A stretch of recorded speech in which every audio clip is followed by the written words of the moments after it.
salaamaaleykum gars yi pour ñuy inquiété wu naan ndax Sa Thiès jox nañ ko victoire bi atte yàlla moo gën bu nit sax de jarul woon sax Sa Thiès waa CNG di ko jox victoire bi waaye fi mu nekk nii information bi jub na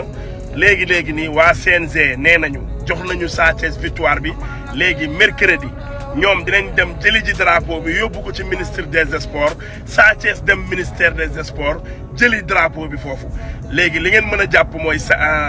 waa CNG jël nañ victoire bi jox ko Sa Thiès léegi nii Sa Thiès moo daan jox nañ ko victoire bi mais mercredi Sa Thiès dina dem ministre des sports jëli drapeau bi parce que waa CNG dinañ dem jëli drapeau bi fële ca caaro yi kon alhamdulilahi rabil alamin Sa Thiès victoire sur Reug Reug Sa Thiès moo daan Reug Reug Sa Thiès am na jël bu set wecc jël bu ñu reconnaître CNG àdduna bi yëpp incha allah mercredi Sa Thiès dina jëli ji drapeau ministre des sports félicitations à Sa Thiès jaajëf.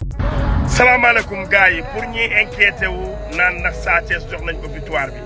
atte yàlla moo gën bu nit sax de jarul woon sax Sa Thiès waa CNG di ko jox victoire bi waaye fi mu nekk nii information bi jub na